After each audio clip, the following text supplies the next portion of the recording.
The 737 is in trouble. The pilot's blinded by rain. In the cabin, government officials and influential businessmen.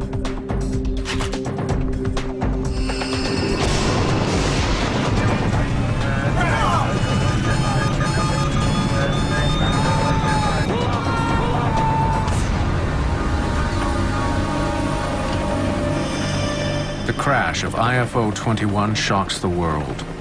Did a final act of war bring the plane down? The White House demands answers. This was no ordinary flight, but a military jet carrying American politicians. In the end, the investigation reaches the most senior levels of the U.S. Air Force.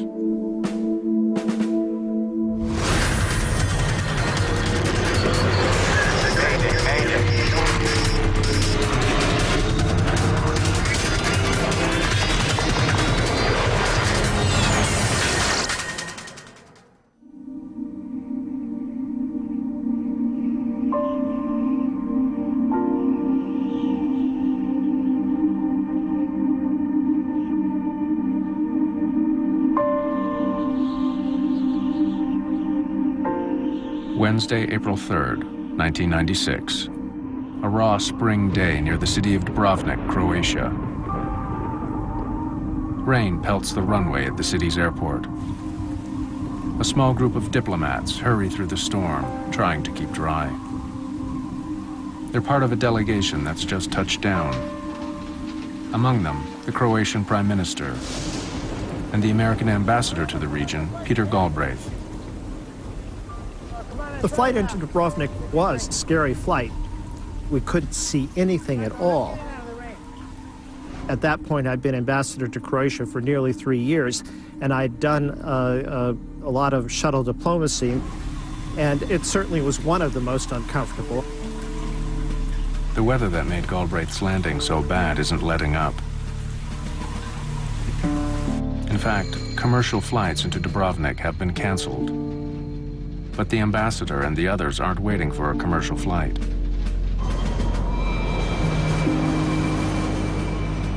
They're here to greet IFO-21, a U.S. Air Force jet on a delicate mission.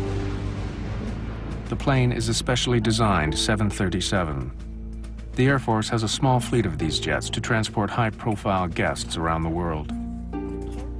The cabin has everything needed to do business and politics, 10,000 meters in the sky. Today, the cabin is filled with what the military call DVs, Distinguished Visitors. This group is led by United States Secretary of Commerce, Ron Brown. Ron Brown was a very smooth, capable individual. He was a Washington insider, and he had all the skills that go with that. Brown is the first African-American Commerce Secretary in the country's history. I obviously will do everything that is proper and ethical. Today, that job has taken Brown to one of the most troubled areas in the world. For 4 years, civil war ripped Bosnia and Croatia apart.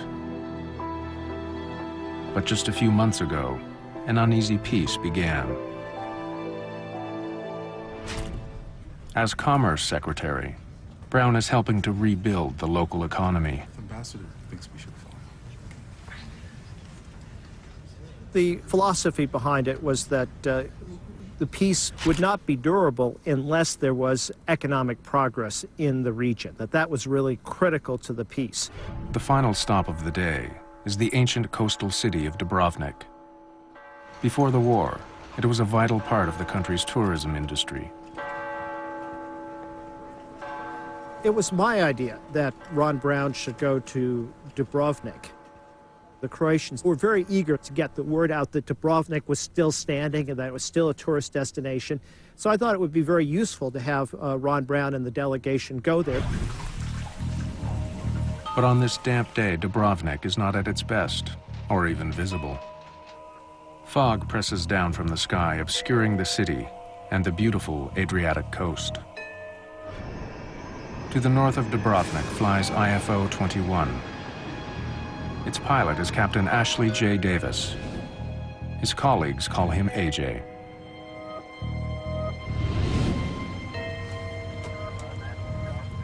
Departure, IFO-21. IFO-21. It's 2 o'clock in the afternoon. AJ Davis and his crew have been on the go since dawn. While the cabin of this plane is built for comfort, the cockpit is virtually identical to a standard issue 737. AJ Davis grew up in Baton Rouge, Louisiana, and dreamed of being a pilot. He made it and has been on the front line of American military efforts. In the past, he flew mid-air refuelers high above the Persian Gulf. But now he pilots diplomats and other officials from around the world. It means a lot of traveling and a lot of time away from his wife and 2 children at Ramstein, an American base in Germany. According to the Air Force ranks, Shelley Kelly is a technical sergeant. Today on IFO-21, her main job is to make sure the passengers have everything they need.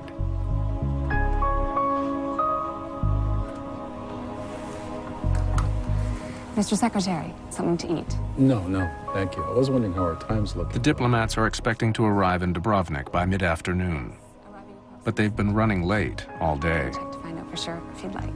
Yeah, thank you. Early would be good. As the plane nears Dubrovnik, AJ Davis calls the United States Air Force Weather Service for an update. Metro, IFO-21, how copy? Over. IFO-21, copy loud and clear. Weather for Lima Delta uniform as follows. Rain.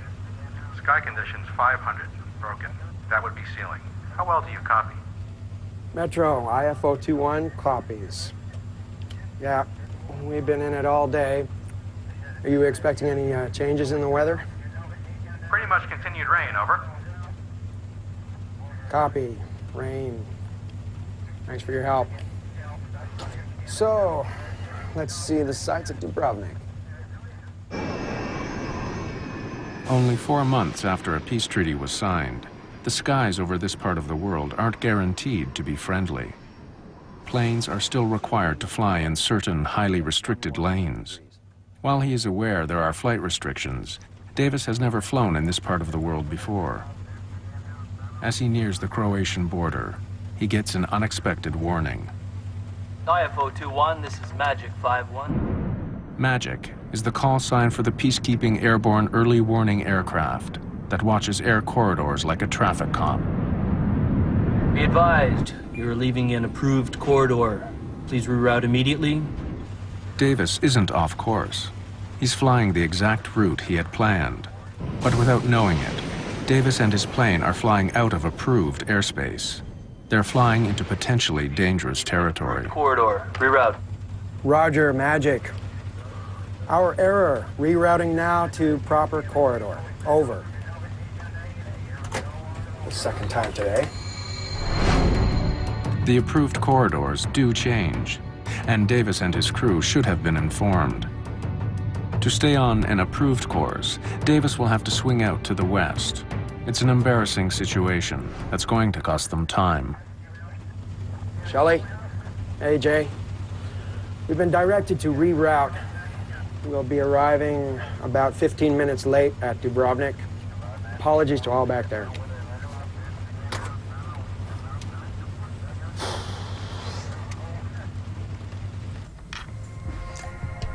Ladies and gentlemen, could I have your attention, please? Unfortunately, there will be a slight delay on our arrival into Dubrovnik.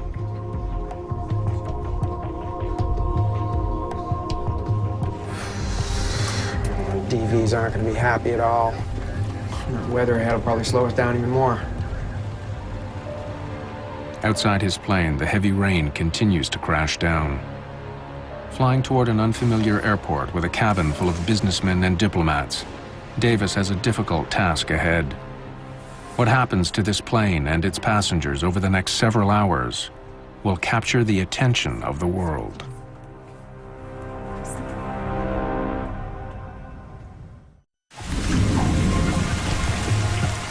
A heavy rain soaks a small airport in Dubrovnik, Croatia.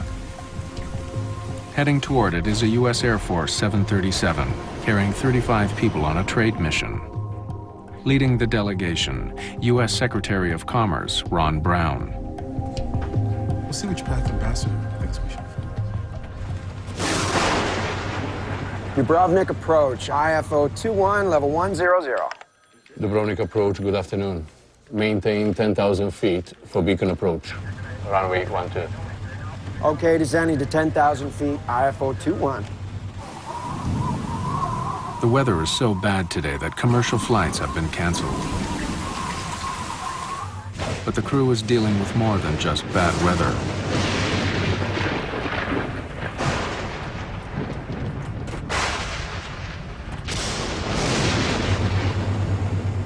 As they approach the airport, the rain isn't letting up. The recent civil war has taken a heavy toll on Dubrovnik's airport. It had been closed for several years and is waiting for a new landing system. The airport was totally trashed by the Serbs who had taken over the airport during the '91 war. They really went out of their way for the destruction. They destroyed the instrument landing system. The new one was on order.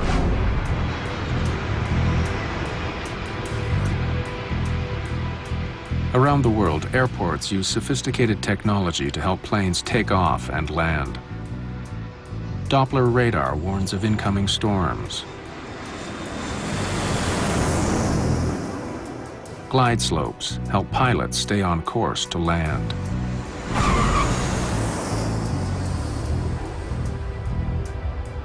The devastated Dubrovnik airport has none of that. It doesn't even have radar to see the planes that are coming in for landing. Instead, the airport is using so-called non-directional beacons to guide planes toward the runway.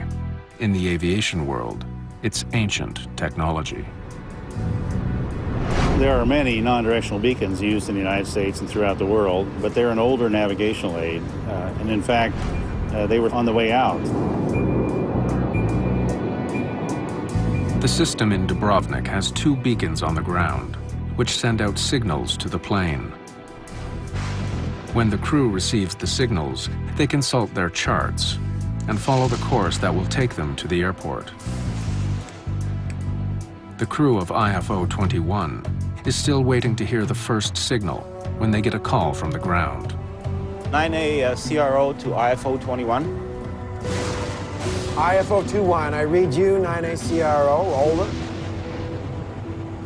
Another plane, this one carrying Ambassador Galbraith, had touched down earlier in Dubrovnik.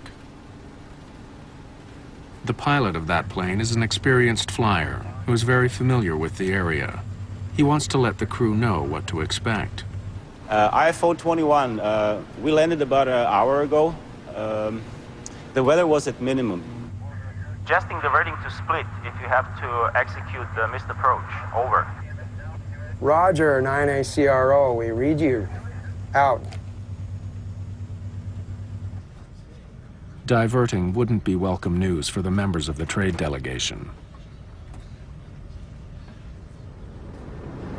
The pressures to get the passengers to scheduled news conferences and other activities were probably pretty high.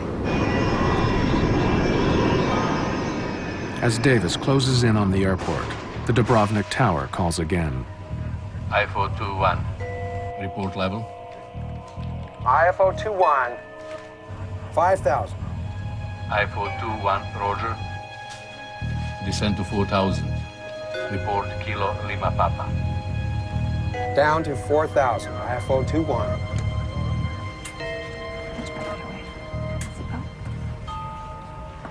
Sir. Thank you. The crew finally hears the radio signal from the first beacon.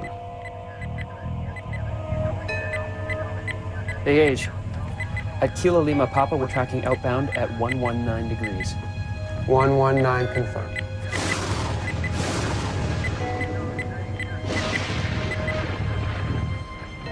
Mr. Secretary, we're landing. We'll take this up later, Adam.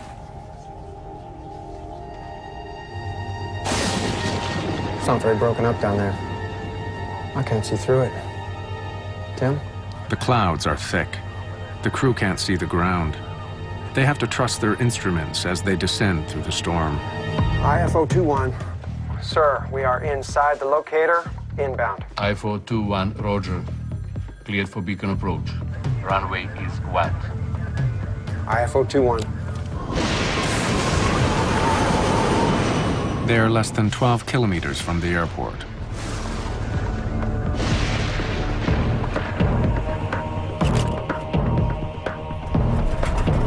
A.J. Davis flies blind through heavy rain and cloud cover. He expects to see the airport any second.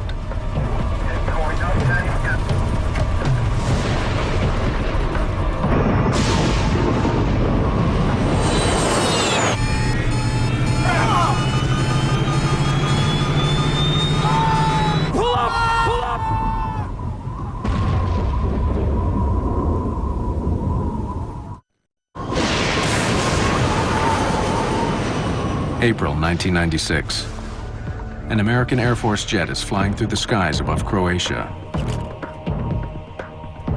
For most of the afternoon, the crew has been battling bad weather. They're carrying politicians and business leaders to a meeting in Dubrovnik. But as they approach the airport, the plane disappears. IFO-21, do you read? Just before 3 o'clock in the afternoon, Dubrovnik Tower loses all contact with IFO-21. IFO-21, Dubrovnik approach, do you read? IFO-21, do you read? Without approach radar to track the plane, controllers have no idea where it is. Perhaps the plane has diverted to another airport. IFO-21, do you read? But as the minutes stretch on with no word from the American plane, local controllers are taking no chances. Initiate emergency procedures. The Croatian Prime Minister is notified that the plane has gone missing. Peter Galbraith is also waiting at the airport.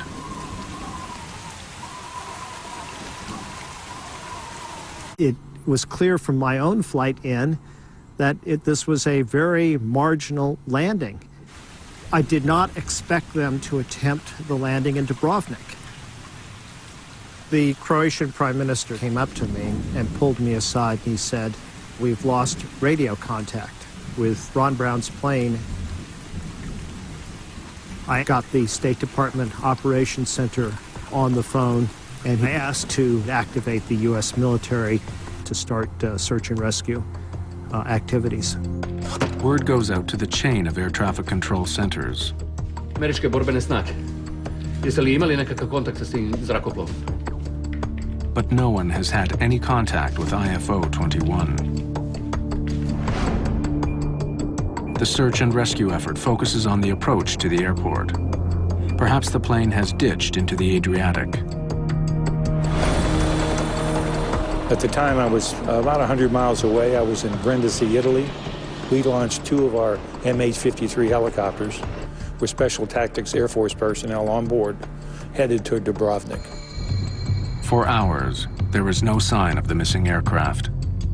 The weather conditions are getting worse. Fog was in, thunderstorms in the area, low visibility. They arrived off the coast, and they were over water looking for the crash.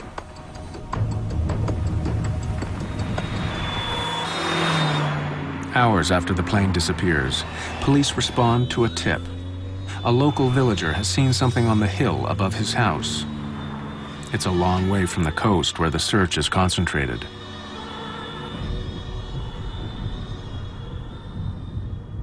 We went up with 2 vehicles to check the mountains. The weather was extremely horrible. So we went on foot for about an hour up that mountain. Then we came close. It's almost 7:30 at night, 4.5 hours after the crew called for clearance to land. The crash of IFO-21 is finally confirmed.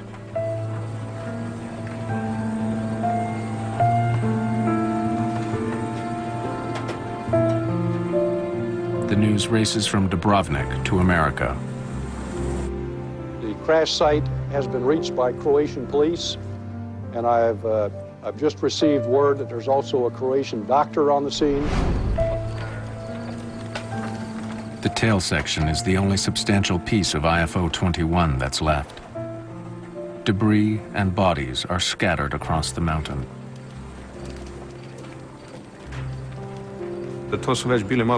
These were hard moments as we were walking over the boulders, not knowing if we're going to step on someone's body.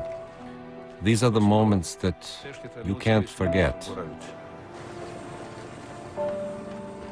Then, almost miraculously, the police on site make a heartening discovery. Inside the tail section, they find a survivor. It's Technical Sergeant Shelley Kelly. As we arrived at the tail section, one policeman went inside and found the body of a stewardess, and he tried to help. That was our hope. We wanted to help. We wanted to save every life, and hers was our chance. We were counting on it.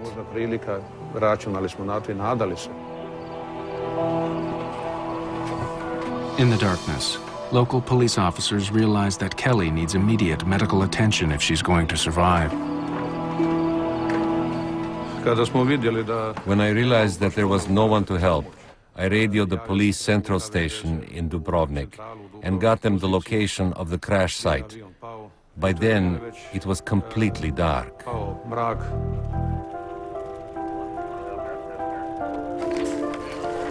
St. John's Hill is alive with close to 100 Croatian policemen and military. American forces are also rushing to the scene. Captain Mike Canavan is in charge of the U.S. crash recovery operation. I met a Croatian major. He told me that he was going to be the guide that would take us up to the top of the mountain.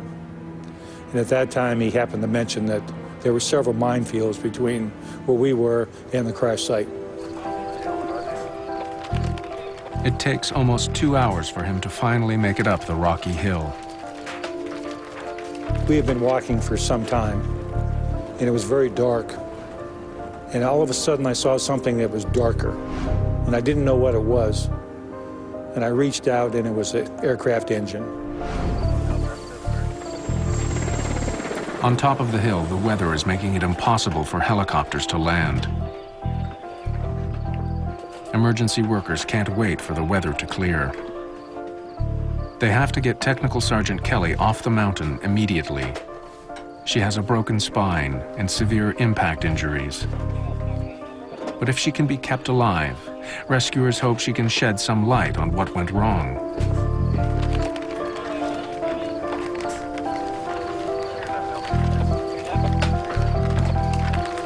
With Kelly off the mountain, the search for other survivors continues.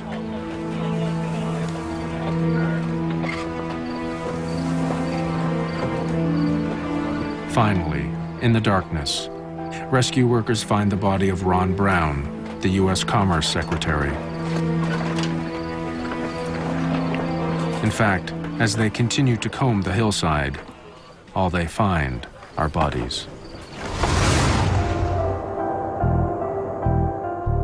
A.J. Davis and the rest of the crew were likely killed instantly. All the other members of the trade delegation are also dead.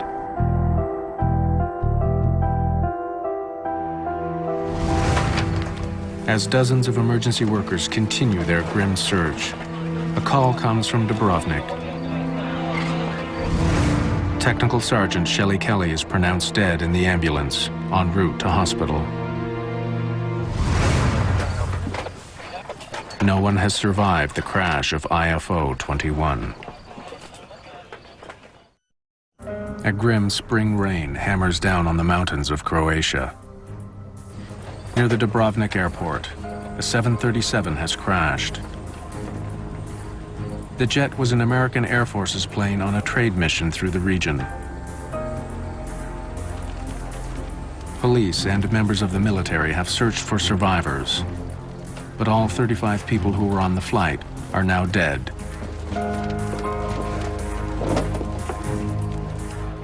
including the American Secretary of Commerce, Ron Brown.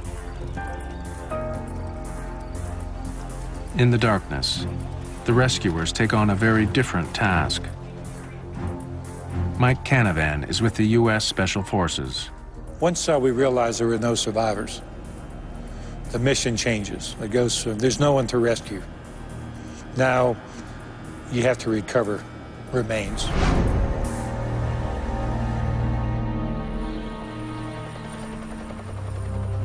By dawn, the weather has improved. Peter Galbraith gets his first glimpse of the crash site.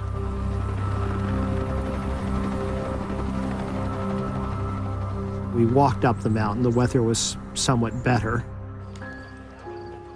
And near the top, there was the fuselage of the plane, rear part of it, and debris all over the place. And then on the other side of the ridge were the bodies. There's nothing in the world that compares to a plane crash.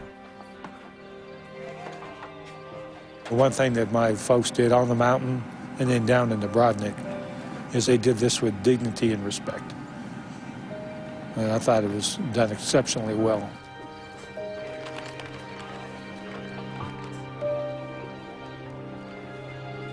As the truth sets in, the hard questions begin.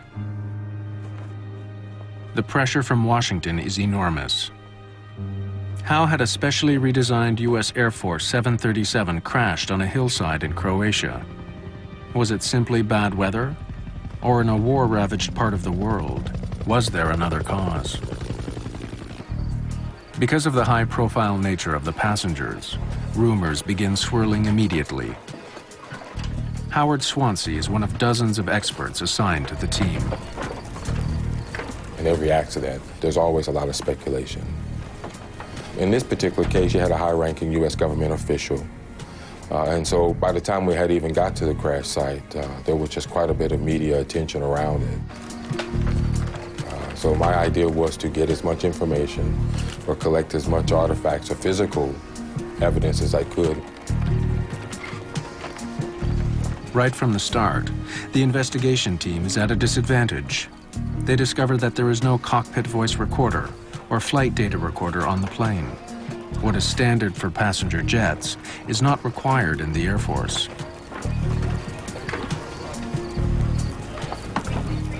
I had assumed that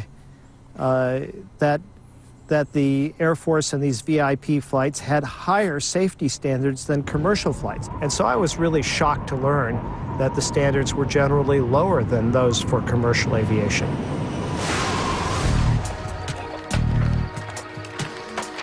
Without the standard tools, investigators can't afford to overlook anything.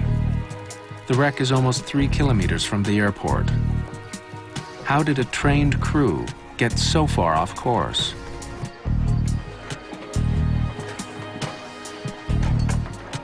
As Swansea examines the wreckage, Nelson Sponheimer is brought in to look at other evidence.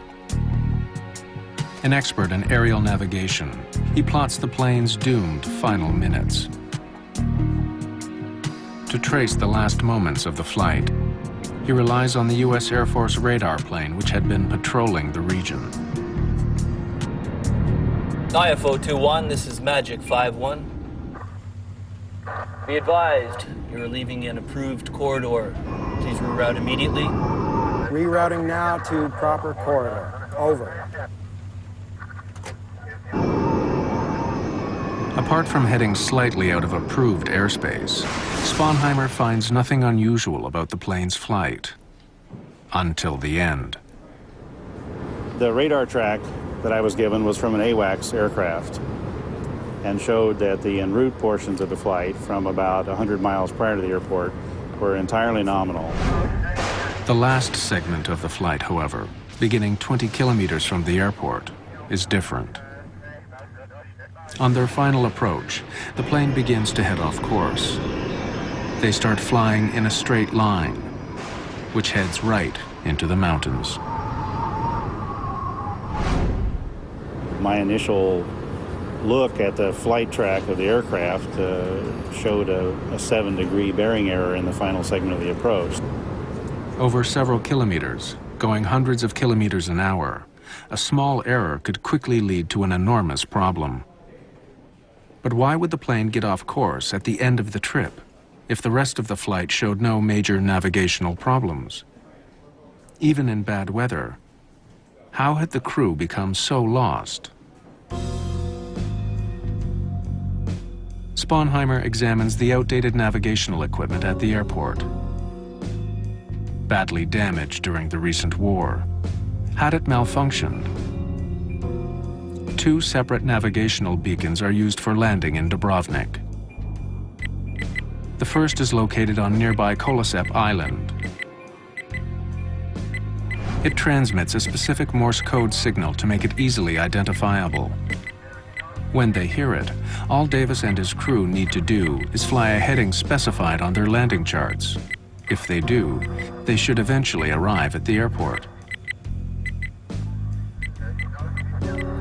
The second beacon is located at the airport itself. It's a fail-safe device.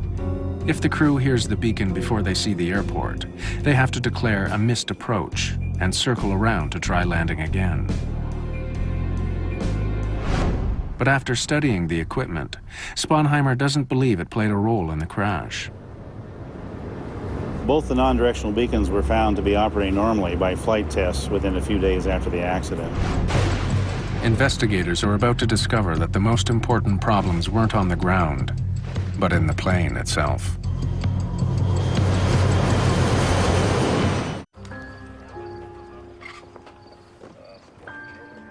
American investigators are examining the wreckage of a military jet that crashed in Croatia. It carried the country's commerce secretary, and the demand for answers is growing.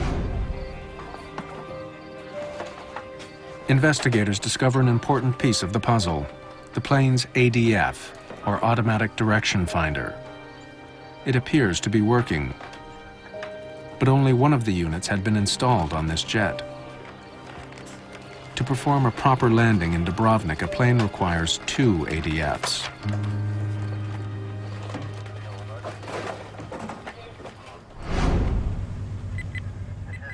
The device picks up the signals put out by the land-based beacons, but it can only listen to one at a time. We're still not past it.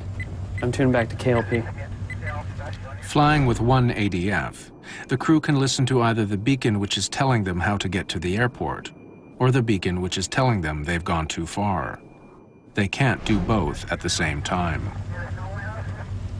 That would have required 2 ADF receivers in the aircraft, which the accident aircraft had only 1. And only having 1 ADF restricted their ability to follow the approach accurately. I got CV. We're still not past it. I'm tuning back to KLP. By quickly tuning back and forth between the 2 beacons, the crew can use 1 ADF to listen to 2 signals. But the constant switching would have added stress to an already difficult landing. And it's another surprise. The Air Force jet wasn't adequately equipped to land at Dubrovnik. You're talking in a very short time span of making the approach. It's going to become rather difficult in trying to dial both to keep listening to the code if you're also trying to search for your course and headings. As he continues to study the path that IFO 21 took, Nelson Sponheimer focuses on an S-shaped curve in the plane's flight. It's the sort of path a plane would take when looking for a signal from a non-directional beacon. But just when the crew should be looking for the beacon signal, the S-turns disappear. About 2 or 3 miles inside the final approach fix, for the next 7 or 8, 9 miles, the flight track is perfectly straight. Instead of trusting the navigational system that was in place, even though it was primitive, the crew suddenly seems to give up, and Sponheimer thinks he knows why. Fighting heavy rain and hampered by a single direction finder, Sponheimer believes the crew resorted to another, even older piece of technology to find the runway, something called INS, or Inertial Navigation System. An INS system uses gyroscopes to maintain an awareness of how much the airplane turns and banks. After entering a specific geographical position at the beginning of a flight, an inertial navigation system tracks all the turns a plane makes. It's a self-contained system on the aircraft. But there is a potentially enormous problem. If the gyroscopes don't perfectly calculate every single maneuver of the plane, a pilot can be off course.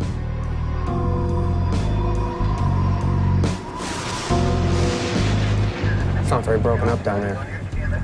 I can't see through it. Tim? The crew might have thought that switching to this system would help them find their way. But in this case, it may have put the plane dangerously off course. INS drift in this case was probably, in my view, the primary reason the aircraft ended up where it was.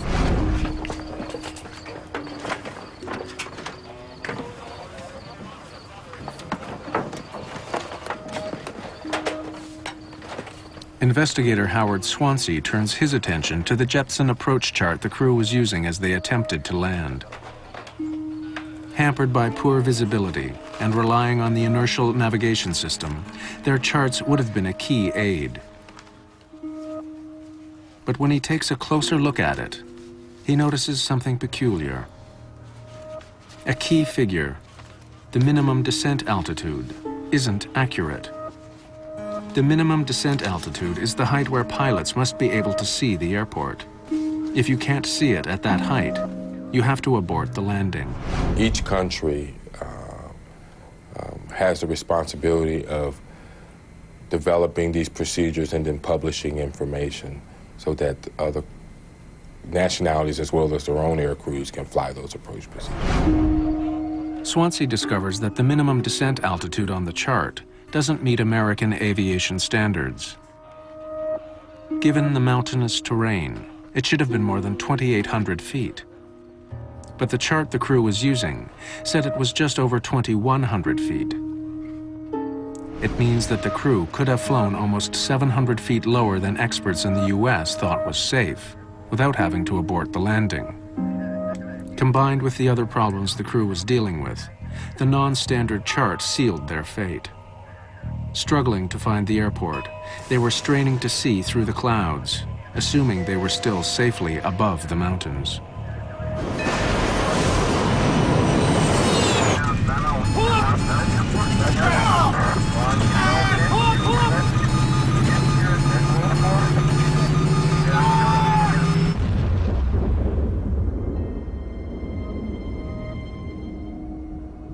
But why wasn't an Air Force jet properly equipped to land in Dubrovnik?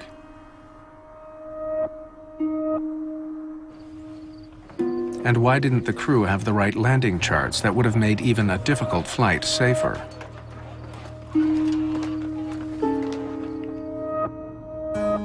The answers are found at an American military base in Germany, with some of the most senior members of the Air Force.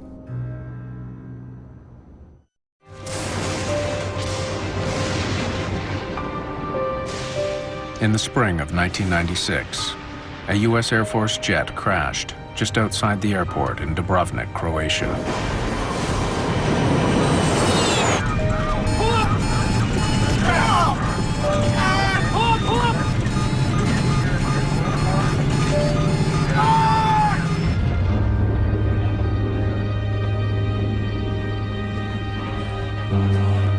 None of the 35 people on board IFO-21 survived. The plane was a specially redesigned 737. But investigators have found that the crew didn't have the equipment it needed to safely land in the war-ravaged airport. And that the charts they were using weren't up to American aviation standards. To discover why the crew was attempting to land in such difficult circumstances, the investigators questioned Colonel John Mazurowski, the operations group commander for the airlift wing that was in charge of the flight. His job is to provide transportation for a growing number of distinguished visitors. But these are tight budget times. Mazurowski has been told to do more with less. What I'd like to talk about now is the Jeppesen approach subject. One of the major focuses of the investigators is the Jeppesen landing charts the crew were using. The charts, drawn up for most major airports, give crews a vast amount of information, including what to do in the case of a missed approach. But investigator Howard Swansea has already found that these charts were not up to U.S. standards.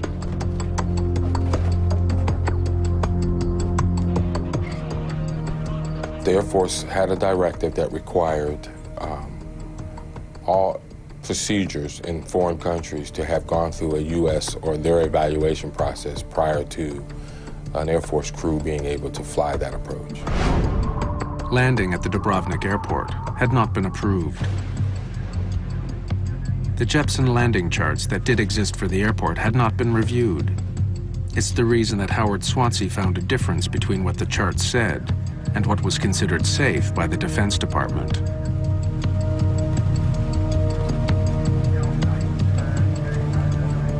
Mazurowski believed that restricting his planes to approved airports would severely limit some of his missions. It takes time to check all the airports out. He had asked for the review to be waived for some airports, including Dubrovnik. This Jeppesen approach waiver, what caused you to initiate this? It just seemed like we had been using these approaches for years. Safety didn't seem to be in question. But the Defense Department waiver was never granted. The approach for Dubrovnik was never approved. Yet even without the safety clearance, the Air Force continued to land there. Dubrovnik approach, IFO 21, level 100. Dubrovnik approach, good afternoon. The airport in Dubrovnik was far below modern standards. The charts used to land there hadn't been checked by the Department of Defense. Nevertheless, senior Air Force officials had decided to permit landing at Dubrovnik and other airports they were flying into. In fact, none of them have been approved in this time frame. Not to my knowledge, sir. No.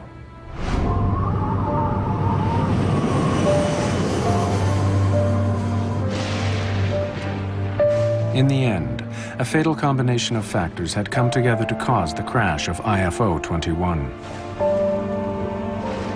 Dubrovnik approach, IFO 21, level 100. Dubrovnik approach, good afternoon. Maintain 10,000 feet for beacon approach. Runway 12. IFO 21. The crew was fighting bad weather. They were landing in an unfamiliar airport, which was hobbled by old technology.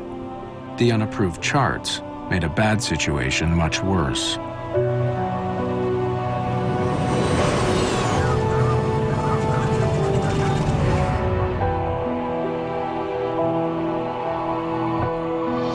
After an investigation involving nearly 150 interviews, the final report on the crash of IFO 21 exceeds 7,000 pages.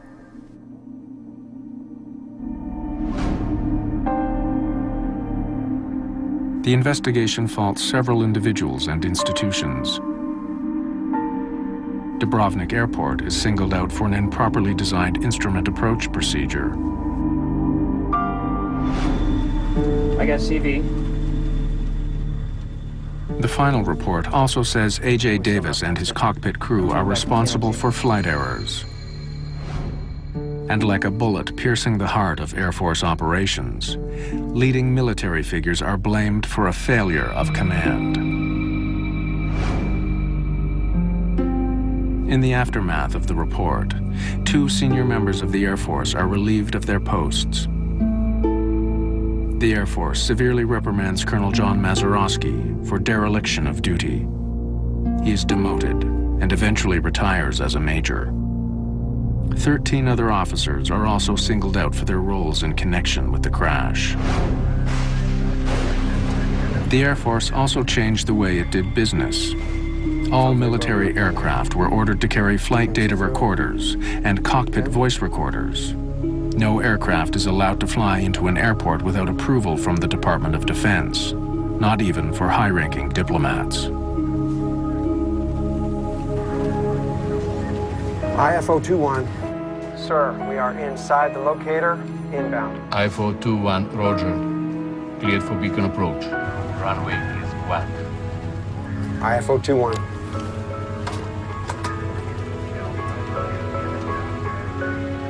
The Air Force Command was held accountable for the accident.